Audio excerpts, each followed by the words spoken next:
Madeleine L'Engle's first memory was of being woken in the night and carried to the beach by her parents. They lifted her up and gave Madeleine her first glimpse of the vastness of the universe, the expanse of the ocean, and the star-filled sky. She saw little of the stars in the New York City of her childhood, and not enough of her parents. Her mother was often at her piano, and her father, a journalist, novelist, and playwright, was at his typewriter. Madeleine, meanwhile, would be in her room dreaming, reading, and, as soon as she could hold a pencil, writing. At age 10, Madeleine's father handed her his old typewriter, and she turned to its keys rather than her homework each day after school. Madeleine's teachers thought and expected little of her. In 5th grade, when she won a poetry contest, her teacher accused her of plagiarism rather than seeing Madeleine in a new light. Madeleine's parents abruptly deposited her at a boarding school in Switzerland. Surrounded by chattering peers and matrons that only refer to her by number, Madeleine survived by developing an impenetrable force field of silence. Under that force field, she could be the independent thinker and writer that the school's regimen so coldly discouraged.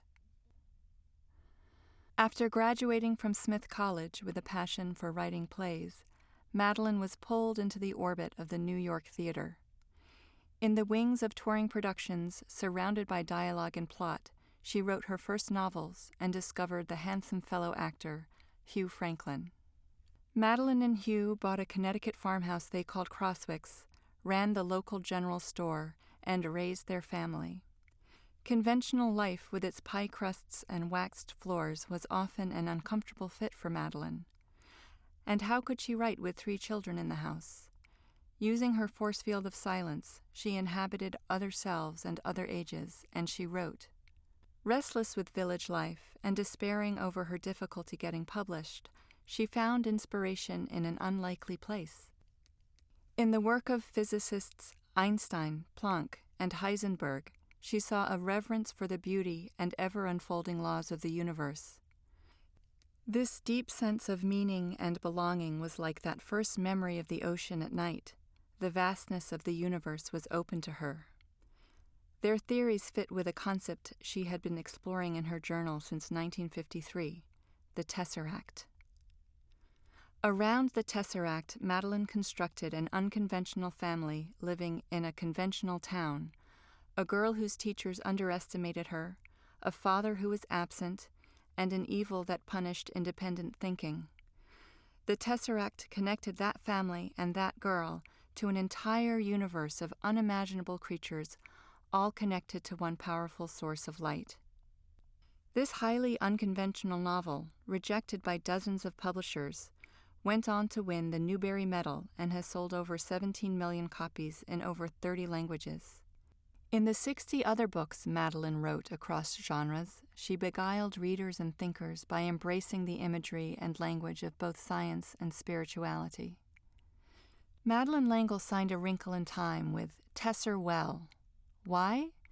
Perhaps she hoped her readers, like Meg, would risk being vulnerable, think independently, fight darkness, and step out into the night and open themselves to the stars. How have Madeleine L'Engle's books affected your understanding of yourself or the universe? Share your thoughts with the hashtag L'Engle100. That's hashtag LENGLE100. And as we step into the next 100 years of L'Engle's influence on readers and thinkers of all ages, we invite you to read or revisit her works published by Macmillan and others. Listen to her words with the award-winning audiobook productions from Listening Library, including the re-release of L'Engle's own recordings of the Time trilogy. And as always, Tesser Well.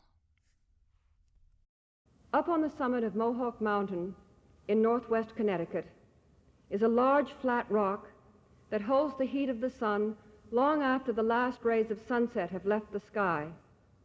We take our picnics up there and then lie on the rock and watch the stars come out. one pulsing slowly into the deepening blue, and then another, and another, and another, until the sky is full of them. A book, too, can be a star, explosive material, capable of stirring up fresh life endlessly, a living fire to lighten the darkness, leading out into the expanding universe.